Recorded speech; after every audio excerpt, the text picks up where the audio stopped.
Eu, você e Jonas. Fugir ou obedecer? É nesse momento que nos vem o medo, orgulho e, enfim, as consequências. É no fundo do poço que nos resta a oração. E Deus nos dá segundas chances. Arrependimento. Caminhos revistos. Nas mãos do Deus de misericórdia, a nossa missão recomeça hoje.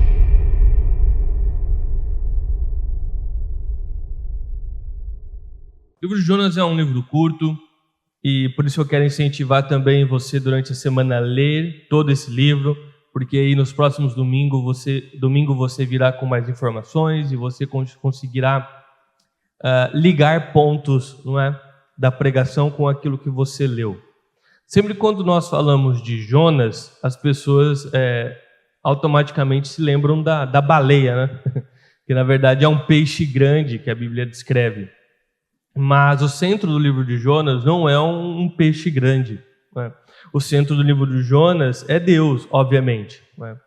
Um Deus de misericórdia, um Deus de segundas chances, um Deus que, mesmo quando nós vamos para longe dele, ele nos traz de volta e nos coloca de novo sob a sua vontade, não é? E eu gostaria de ler com toda a igreja Jonas capítulo 1. Nós vamos ler até o versículo 5. E nós vamos depois refletir em cima desses versículos. E você vai ver que em apenas 5 versículos nós temos muita coisa para conversar.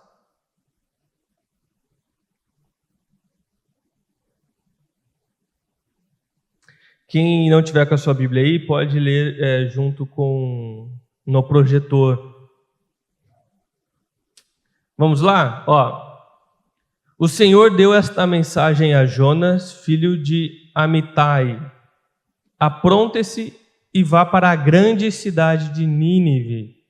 Anuncie meu julgamento contra ela, pois vi como seu povo é perverso. Jonas se aprontou, mas foi na direção contrária, a fim de fugir do Senhor. Desceu ao porto de Jope, onde encontrou um navio que estava de partida para Tarsis.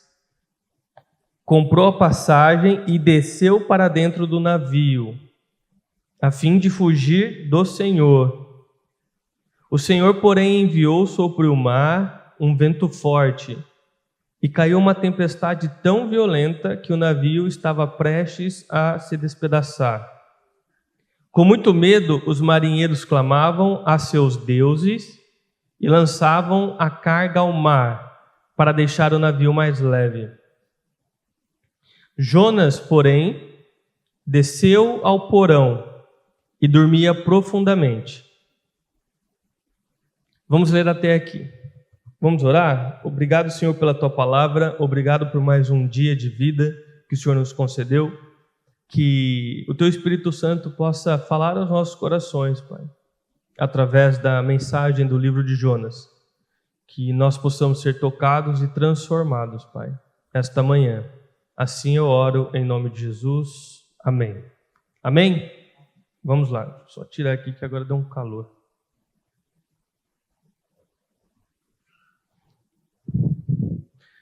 Pessoal, então o livro de Jonas, ele se inicia logo com um chamado, né? É um livro sem enrolação, ele vai logo para a ação. Qual é o chamado? É Deus chamando Jonas para uma missão. Jonas, levante-se e vá para a grande cidade de Nínive.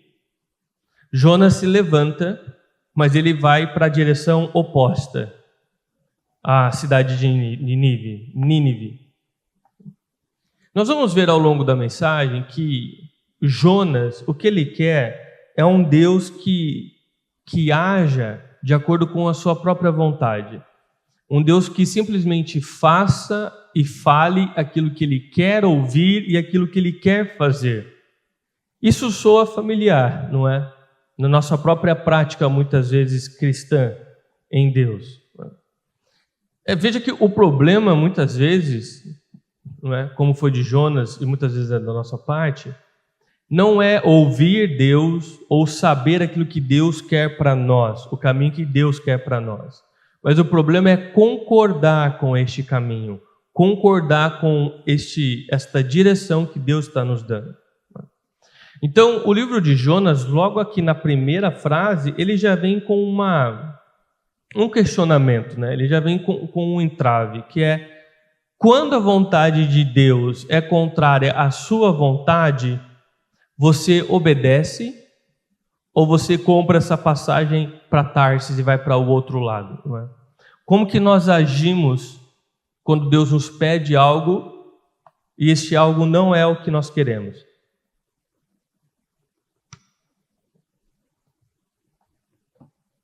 O livro de Jonas ele já começa com essa reflexão. E nós vamos caminhar em cima desses 5 versículos em 2 pontos essa manhã, tá? Primeiro, fugindo de Deus, e depois nós vamos falar um pouquinho sobre a tempestade do pecado. Fugindo de Deus. Bom, então o chamado foi direto. Deus foi muito claro com Jonas a respeito do que ele deveria fazer e para onde ele deveria ir. Assim como ele é claro conosco na Bíblia, não é verdade? Deus então foi até Jonas e falou: levante-se e vá até a grande cidade de Nínive. Jonas entendeu perfeitamente a direção que Deus estava lhe direcionando, lhe ordenando, mas ele não concordou com aquilo. Ele não concordou com aquilo. Então ele vai literalmente para o lado oposto da cidade de Nínive. Se Nínive estava para cá, ele vai conscientemente para o lado oposto da onde Deus o havia ordenado. A partir desse momento, nós vemos uma dinâmica muito interessante no texto. O texto, ele fala conosco em diversas camadas, tá? A partir do momento que Jonas, ele decidiu fugir de Deus, ele decidiu ir para a direção contrária, o texto, ele sublinha 3 vezes o verbo descer. Não é? Então, depois você volta e você lê para você perceber. Primeiro, Jonas desceu a Jope, que tinha um porto ali. Depois ele desceu para dentro do navio. E depois ele desceu para o porão do navio. Então veja, o texto, ele fala conosco, não é? De forma muito profunda. Porque isso aqui é muito mais do que o itinerário da viagem de Jonas, não é? Para onde ele foi, o navio que ele entrou e o lugar que ele ficou no navio. Isso aqui é a geografia da alma de Jonas. Quanto mais longe de Deus ele caminhava, mais sua alma adoecia e descia. Então ele desceu a Jope, ele desceu para dentro do navio, ele desceu para aquele porão. Todas as vezes que você acreditar que os seus planos são melhores do que os planos que Deus tem para a sua vida, e você desobedecer Deus, fugindo para outra direção, a sua alma vai começar a descer. A sua alma vai começar a adoecer. E cada passo que você der na direção contrária àquilo que Deus tem para você, mais doente ficará a sua alma, mais a sua alma descerá. É isso que nós estamos vendo logo de cara aqui com Jonas, na dinâmica do texto. Agora uma pergunta que você pode estar fazendo é: por que Jonas foge? Mais à frente, no próprio texto do livro de Jonas, ele vai dar a sua própria explicação. Mas até aqui, com as informações que nós temos, o texto nos convida a fazer algumas suposições. A primeira razão pela qual Jonas foge é uma razão histórica. A cidade de Nínive ela era uma grande cidade que fazia parte do Império Assírio. E eles eram extremamente conhecidos pela sua violência e brutalidade. Então, eles matavam pessoas, não simplesmente os matando, mas os despedaçando, os cortando, colocando a cabeça em cima de um espeto e dando para a família carregar a cabeça. Eles eram extremamente cruéis, extremamente brutais, não é? E essa era a fama deles entre as nações. Eles eram um império conhecido por sua brutalidade, e eles espalhavam um grande medo por todas as nações ali. E Jonas, então, quando recebe aquela mensagem de Cristo, de Deus, obviamente o que ele está se imaginando é: você quer que eu entre no meio de uma cidade que eu não conheço nada nem ninguém, que são altamente conhecidos pela sua grande violência e brutalidade, e você quer que eu lá no meio dessa cidade comece a falar que eles estão errados, que não era para eles agir dessa forma, enfim, que eu comece a condenar as atitudes deles? Se o senhor quer me matar, vamos fazer um jeito mais fácil aqui, né? Não precisa de todo esse teatro aqui, não é verdade? Então, o primeiro motivo pelo qual Jonas provavelmente fugiu da vontade de Deus foi medo, não é? Foi medo.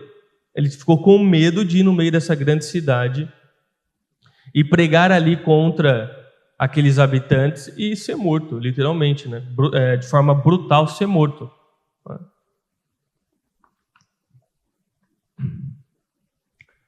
Colocando de uma forma bem clara para você entender, usando uma imagem muito triste da nossa realidade, imagina um policial entrar dentro das periferias do Rio de Janeiro para falar que eles estão errados, desarmados.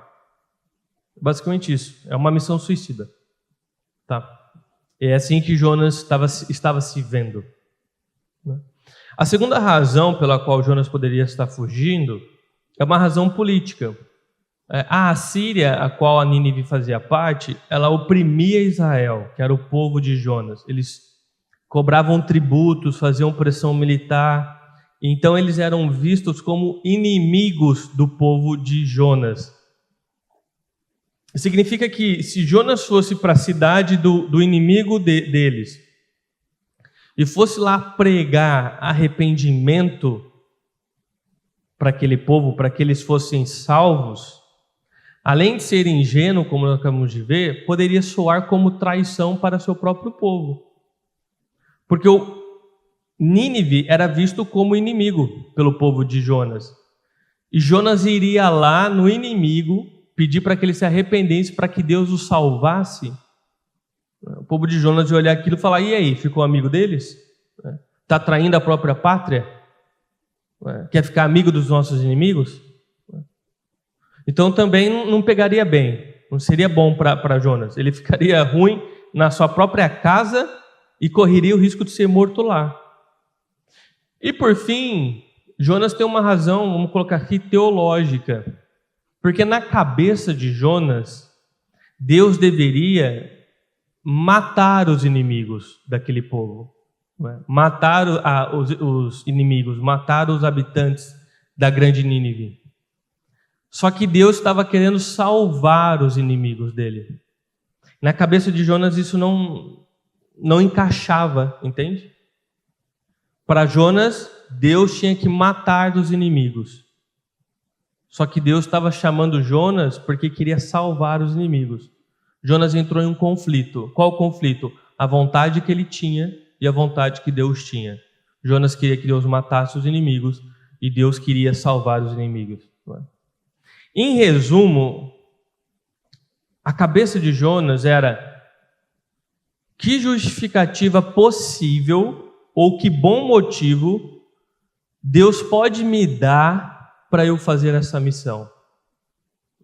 Tipo assim, me dá um motivo, Deus, um bom motivo para que eu faça essa missão. E Jonas concluiu que não havia sentido, não havia justificativa, não havia um bom motivo para ele cumprir essa missão que Deus estava pedindo para ele. No fim, no meu entender, Jonas deve ter pensado que, no mínimo, Deus ficou louco. Deus perdeu a mão. Essas razões que nós desenhamos aqui, pelo qual Jonas pode ter fugido e não ter cumprido a vontade de Deus, elas são apenas frutos de uma árvore, cuja raiz da árvore é desconfiança. Se for resumir tudo o que eu falei, Jonas desconfiava de que Deus não sabia o que estava fazendo, de que aquilo que Deus estava pedindo era uma loucura e ele havia se perdido, ele simplesmente não sabia o que estava fazendo. E talvez você já tenha vivido isso. Quando nós colocamos a mão sobre a cabeça ao receber a notícia de que um jovem cristão acabou de falecer num acidente de carro, tinha a vida toda pela frente, uma pessoa maravilhosa, não é? Nós colocamos a mão e falamos: Deus, o Senhor não sabe o que o Senhor está fazendo, não? Tem tantos para ir, vai ele? Não é? Quando com as mãos trêmulas nós seguramos, né, o resultado do nosso exame, dando positivo para aquela doença. Enfim, situações que nós paramos e pensamos: olha, Deus não sabe o que está fazendo. Deus, ele se perdeu. Então Jonas aqui, ele está agindo basicamente como o ser humano age diante dessas situações, né? Ele acredita que sabe mais do que o próprio Deus a respeito do que é melhor a se fazer e de qual caminho é melhor para a sua própria vida, desconfiando de que Deus realmente é bom e de que realmente se importa com a vida dele.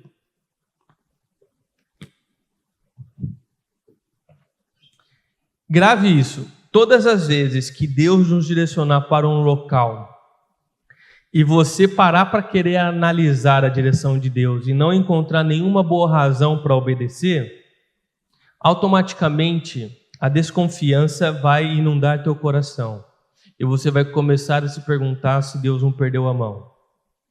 Você vai começar a questionar. Você sabe que é uma ordem de Deus, mas você vai começar: será que é Deus mesmo? Será que eu entendi certo? Eu acho que Deus, ele não sabe o que está fazendo.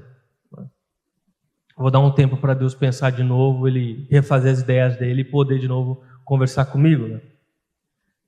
E nesse momento que nós queremos, nós colocamos em questionamento, em dúvida, o direcionamento de Deus para as nossas vidas, é exatamente nesse momento que você vai comprar a passagem e vai para o lado oposto, como Jonas fez. Então Deus manda que você perdoe aqueles que te feriram. Aí você pensa: não, perdoar agora vai só me fragilizar, não vai me fazer bem. Como você não está vendo nenhum benefício imediato em seguir a ordem de Deus, você segura a mágoa, você não vai perdoar. Ou seja, você compra a passagem e vai para o lado oposto. Deus te chama a ser generoso nas suas ofertas. Você faz um cálculo na tua cabeça e você chega à conclusão: não, acho que vai dar uma apertada lá em casa. Como você desconfia de como Deus irá te sustentar e do poder dele de sustentar você, você não oferta. Percebe? Todas as vezes que Deus te direciona a algo e você não confia que aquele é o melhor caminho para você e começa a desconfiar de Deus, você compra uma passagem e vai para o lado oposto, ou seja, você desobedece. Não é? Todas as vezes que não vemos uma boa razão, na nossa visão, obviamente, para obedecer a Deus, a desconfiança vai embarcar no teu coração. E é nesse momento que você vai para o lado oposto. Não é? O lado oposto não é sair da igreja. Não é? É desobedecer a Deus, muitas vezes dentro da igreja. Não é? Então, diante das situações da vida e diante das situações que o próprio Jonas, da situação que o próprio Jonas aqui está vivendo, acho que chega um momento em que você, como cristão, tem que dar um passo, um degrau acima e decidir no teu coração se você realmente crê que a vontade de Deus é melhor e perfeita ou não. Chega um momento que você vai ter que refletir e decidir: ou eu sei melhor o que fazer com a minha vida, ou então Deus sabe. E aí você decide quem você segue. Se você segue teu próprio coração ou se você vai seguir Deus. Não é? Porque, naturalmente, Jonas, assim como eu, como você, ele luta, né, e dessa vez ele perdeu essa luta, em desejar um Deus segundo a minha vontade. Segundo a minha vontade. Aqui é uma cena que demonstra as nossas tentativas de querer controlar Deus, né? Nós obedecemos Deus quando nós concordamos com aquilo que Ele tem para nós, mas nós desobedecemos quando discordamos, né? Nós queremos um evangelho, um buffet. Nós vamos lá e pegamos somente aquilo que nós achamos gostoso, aquilo que nos agrada, e todo o restante nós simplesmente descartamos, nós não queremos aquilo, né? E não dá para você cortar o evangelho em partes e seguir somente aquilo que você quer. Porque no final, você nunca está seguindo o evangelho, você está seguindo uma versão do evangelho que você mesmo criou. O evangelho, ele é e ele é completo. Se você corta ele e pega somente o que você quer, deixa de ser o evangelho e se torna a sua versão. Deus não tem compromisso com outras versões. Percebe? Muitas vezes, então, nós queremos esse Deus que ele coincida com os nossos planos, com o meu grupo, com o meu ritmo. Um Deus que coincida com o meu senso de justiça. E quando Deus não coincide com os meus planos, com os meus desejos, eu vou para o lado oposto. Eu quero um Deus que me explique primeiro para eu obedecer depois. E todas as vezes que isso não acontecer, e todas as vezes que ele não atender a minha vontade, eu fujo, eu desobedeço. Então você percebe que quem cai nesse erro, e todos nós estamos passíveis de cair nesse erro, no final das contas, não é alguém que está querendo buscar Deus por crer que Deus tem o melhor para nós, mas é alguém que está querendo usar Deus para realizar os seus sonhos e vontades, certo? Mas voltando a Jonas, Deus iria apenas desistir e assistir Jonas fugindo sem fazer nada? E aí nós vamos para um segundo ponto, que é a tempestade do pecado. O texto diz assim: o Senhor, porém, enviou sobre o mar um vento forte, e caiu uma tempestade tão violenta que o navio estava prestes a se despedaçar. Aí azedou para o Jonas, né? Ele quis fugir de Deus, ele pegou o navio para o outro lado, só que no meio da viagem houve uma tempestade muito forte ao ponto do navio quase se despedaçar. E quem enviou essa tempestade foi o próprio Deus. Deus não ficou apenas assistindo, Deus agiu. Aqui tem duas realidades, nesse pequeno trecho aqui. Uma dura e outra que é reconfortante. Tá? Vamos começar pela dura, né? Pela verdade difícil. Tempestades sempre vão acompanhar a sua desobediência. A Bíblia nos ensina que todo o ato de desobediência a Deus, ou seja, de pecado, vai carregar consigo uma tempestade. Andam juntos, não tem como não acontecer. Tá? Pense comigo, acompanhe o que eu vou dizer para você. Nós somos criados por Deus para um propósito. Tudo aquilo que é criado para um propósito. Não é? Qual é basicamente o propósito? Conhecer, amar e servir a Deus. Esse é o propósito que nós temos na vida. Conhecer, amar e servir a Deus. Não é? Quando eu vivo na contramão desse propósito, vai haver consequências. Exemplo, você pode até usar uma chave de fenda para martelar um prego. Até funciona por um tempo. Mas você vai entortar a chave e pode até quebrá-la. Por quê? Simples. A chave de fenda ela foi criada para um propósito. E você está usando ela para outro. Não é? Então a própria estrutura da vida, a forma como a vida funciona, não é? Vai causar deformação, vai causar problema. Todas as vezes que você usa alguma coisa fora do propósito para o qual aquilo foi criado, vai ter problema. Não tem como. Tá? É isso que o pecado faz. Todas as vezes que você quiser viver a tua vida fora do propósito para o qual você foi criado, pode até funcionar por um tempo, mas ao longo desse tempo você vai ser deformado. Ou seja, haverá sofrimento e você vai enfrentar tempestades. É batata. Batata. Tá? Você foi criado para conhecer, amar e servir a Deus.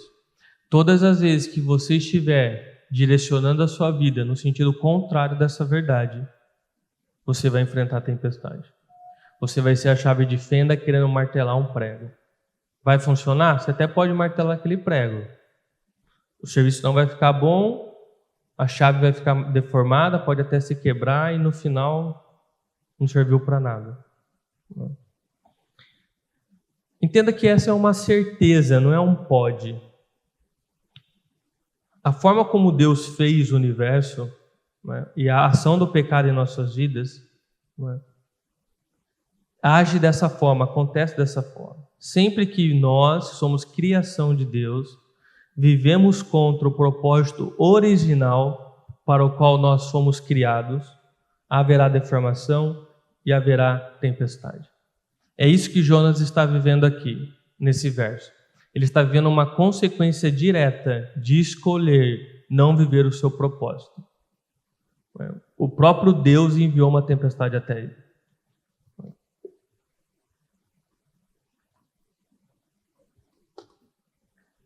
Eu quero fazer um adendo aqui.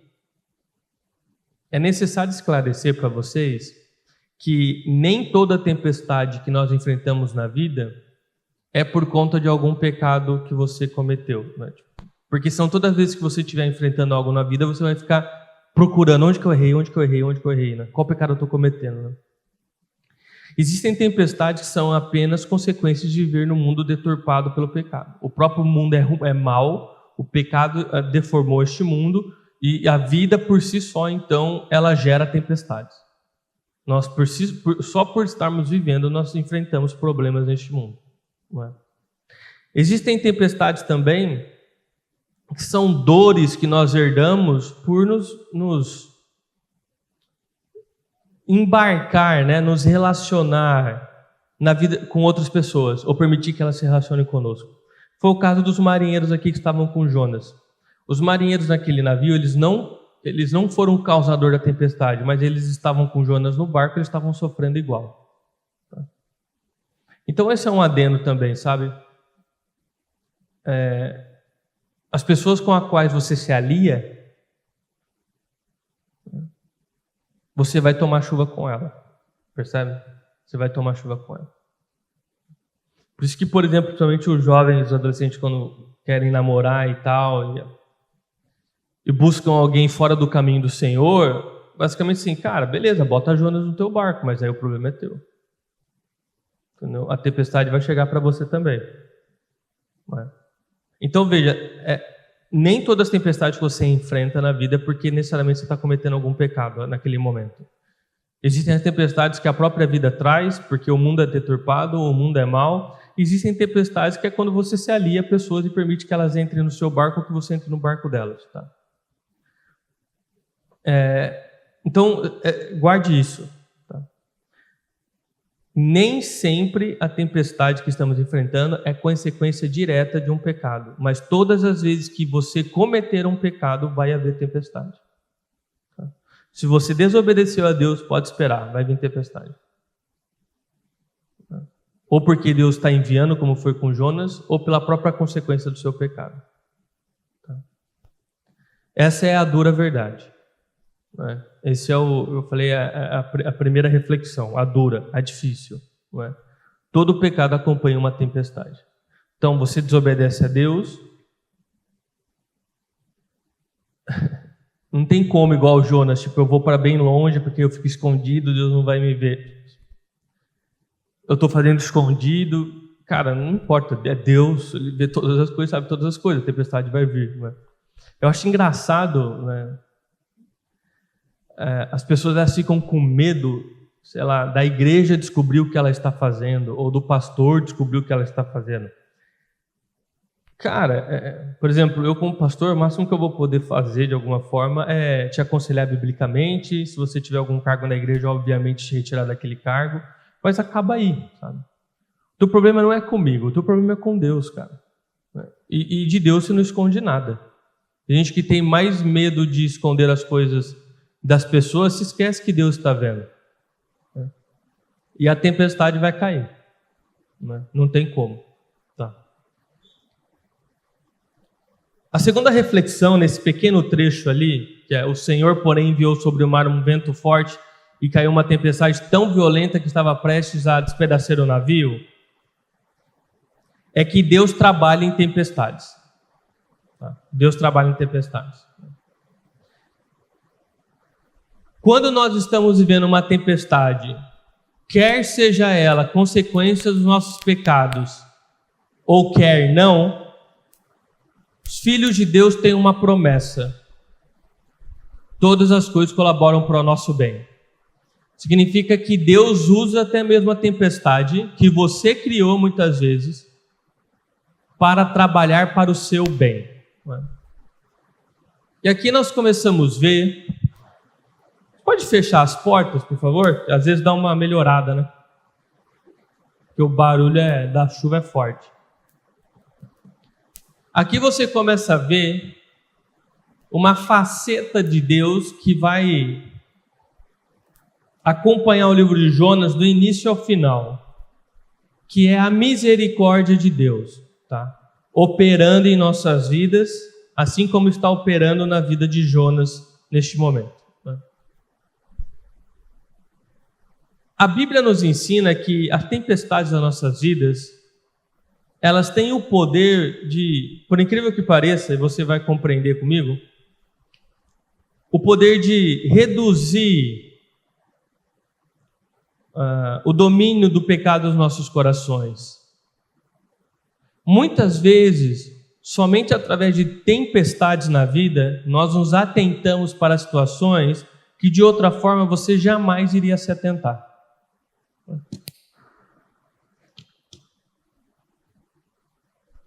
Através de momentos difíceis na vida, nós podemos desenvolver fé, esperança, amor.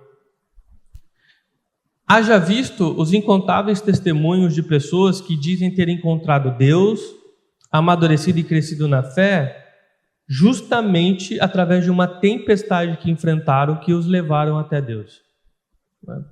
E com certeza, muitos de vocês aqui têm testemunho de terem enfrentado tempestades e sair dessa tempestade mais forte. Sair dessa tempestade mais maduro, com mais fé, conhecendo Deus mais de perto. Né? O que é isso? Isso é a promessa que nós temos. Todas as coisas colaboram para o nosso bem. Ou seja, Deus se utiliza também das tempestades para o nosso próprio crescimento. Veja, isso não é um incentivo para você ficar se metendo em problema, obviamente, não é verdade? Significa que se você tiver em um problema, Deus vai usá-lo para que você possa crescer. Mas, se possível, deixa Deus trabalhar em você sem problema. Tá? Não vai ficar... A vida já é tão fácil, né? Que a gente ainda quer criar mais problema para a vida, não é verdade? Deixa os problemas que a vida própria tem e vamos parar de causar problemas, não é verdade? Mas existe uma verdade reconfortante. Quando nós estamos enfrentando uma tempestade pelos nossos pecados, Deus utiliza essa tempestade para que ela colabore para o nosso crescimento, para a nossa fé, para a nossa esperança, para o nosso amor. Olha o resultado da tempestade aqui que aconteceu no livro de Jonas. Primeiro, Jonas ele é desperto, e depois nos outros domingos nós vamos ver, ele voltou para o caminho do Senhor. Ou seja, a tempestade ela veio, mas acordou Jonas e fez com que ele voltasse para a vontade de Deus. E os marinheiros que estavam no barco, não é? E o texto fala que cada um estava orando para os seus deuses, ou seja, eles não temiam verdadeiros deuses, talvez sequer nem acreditavam em Deus. O texto fala lá no versículo 16, que eles reconheceram o poder do Deus de Jonas, da vida de Jonas, e eles então ofereceram sacrifícios a este Deus. Então, percebe, a tempestade, ela foi usada para o bem de Jonas, e não contra Jonas. Foi Deus usando de misericórdia para com a vida dele, para que ele voltasse ao caminho do Senhor, para que ele voltasse à vontade perfeita do Senhor. E de quebra, essa tempestade também alcançou o coração daqueles que nem faziam parte da situação inicial, que eram os marinheiros. Então, veja, a misericórdia de Deus ela é enorme, ela é gigante. E esse, na verdade, é o tema do livro de Jonas, a misericórdia de Deus. O livro já começa escancarando a misericórdia de Deus. Porque nós temos um profeta, que é o profeta Jonas, desobedecendo a Deus e indo para o lado contrário. Deus poderia, cara, segue a tua vida então. Não é? Se você quer me desobedecer e acha que sabe o que é melhor para você, segue a tua vida, eu vou escolher outra pessoa. Mas Deus age com misericórdia para com Jonas. E quando ele age com misericórdia, que é usando de uma tempestade para trazê-lo de volta, ele aproveita e ganha aquele navio todo também com fé para fazerem seus sacrifícios a Deus. Então, Jonas ele se inicia com um questionamento muito familiar para todos nós. O que nós fazemos quando a vontade de Deus é contrária à nossa vontade? Como eu disse, o que nós fazemos quando Deus nos pede para perdoar alguém? O que nós fazemos quando a Bíblia nos ensina a ser generosos nas nossas contribuições, nas nossas ofertas? O que nós fazemos quando a Bíblia nos ensina a amar nossos inimigos? São verdades duras, são verdades difíceis. A Bíblia nos desafia. Mas o ponto é, o que nós fazemos? Nós cremos que a nossa vontade é melhor, nós sabemos melhor como gerir nossa vida, ou de fato nós vamos ser coerentes com a fé que nós dizemos ter e obedecer a Deus mesmo sem ainda conseguir saber ou ver um bom motivo para obedecê-lo? Esse é um questionamento que nas primeiras linhas de Jonas já vem. E é um questionamento que você deve se fazer constantemente. E antes de eu finalizar a mensagem de Jonas, tem um detalhe aqui que eu não quero que ele passe desapercebido. Não é? Que é: Jonas, porém, desceu ao porão e dormia profundamente. No convés do navio, e aqui os historiadores falam que era um navio que tinha por volta de 100 pessoas embarcadas. Então, era um navio grande, tá? 100 pessoas embarcadas. No convés desse navio, tinha gritaria e correria, né? A chuva era tão forte que o navio estava quase se despedaçando, né? Na minha cabeça vem as cenas daquele programa que tinha no Discovery, que era Pesca Mortal. Já assistiu Pesca Mortal? Quem já assistiu Pesca Mortal? Então vocês sabem o que eu estou falando, né? Na minha cabeça vem aquela cena daquele tipo de oceano, né? Navio virando para todo lado e tal, né? Uma cena desesperadora, né? Então lá no convés do navio havia gritaria e correria. No porão, sono pesado. Jonas estava dormindo profundamente, né? Naquela época não existiam os remédios que nós tomamos hoje, né? Senão, com certeza eu falaria que ele tomou alguma coisa aqui para conseguir dormir. Não é verdade? Aqui é um contraste, claro, que o próprio texto faz, né? O contraste entre a gritaria e o silêncio. E o que o texto está mostrando para nós? A desobediência a Deus, ela anestesia a nossa alma. E quanto mais longe nós vamos de Deus, mais anestesiada a nossa alma fica. Menos nós conseguimos ser incomodados pelo Espírito Santo a respeito do nosso próprio pecado. Então, quando nós estamos ali com Deus, próximo de Deus, quando nós cometemos algum pecado, é instantâneo. O próprio Espírito Santo toca o teu coração e você se incomoda com aquilo. Você sabe que você está errado. Se você for obstinado em continuar no seu erro, ou seja, você vai continuar descendo, né, sua alma vai continuar descendo, você vai ficando cada vez mais anestesiado. Até que chega um momento que você está cometendo os pecados e aquilo não te incomoda de forma nenhuma, não é? Você desceu os seus motivos, desceu nos seus afetos, enfim, desceu na sua fé. Você foi descendo até você conseguir dormir no meio de uma tempestade que está prestes a destruir o teu navio. Você já viu aquela pessoa que ela se envolveu tanto no pecado que a vida dela está por um fio e ela não consegue enxergar aquilo? Você olha para a pessoa, às vezes é algum amigo, às vezes é um filho, às vezes é um pai. Você fala, cara, tua vida, você perdeu. Você vai morrer, não tem para onde você ir. Mas para a pessoa não. Para a pessoa não. A pessoa continua vivendo em adultério como se tudo estivesse ok, continua vivendo um namoro totalmente fora dos padrões de Cristo como se tudo estivesse ok, continua vivendo uma vida de amargura, falta de perdão, enfim. É uma pessoa que ela está anestesiada. Ela foi obstinada em continuar perseguindo o pecado, ou o pecado perseguindo ela, né? Na verdade é um casamento ali, até o momento em que ela consegue dormir no meio de uma grande tempestade, o navio, ou seja, a vida dela está prestes a despedaçar, e ela simplesmente está lá, apagada, né? Ela não consegue perceber que ela está prestes a perder tudo. Então, repara de novo aqui, na misericórdia de Deus. A tempestade chega e antes do navio partir, se nós continuarmos lendo mais uma, duas linhas, você vai ver que Deus criou um cenário para acordar Jonas. Deus enviou alguém lá e Jonas foi acordado. Jonas foi acordado. Então, de novo, essa tempestade não é Deus contra Jonas. É Deus contra a fuga de Jonas. Se hoje, pela misericórdia de Deus, ele te trouxe até aqui, e você agora está percebendo que você está num porão, que você está em desobediência, você está nesse sono profundo, ou se aliando com quem te afasta dos caminhos do Senhor, cara, ouça a voz de Deus te acordando essa manhã e acorde. Acorda, porque o teu navio está prestes a ir, né, profundo do mar.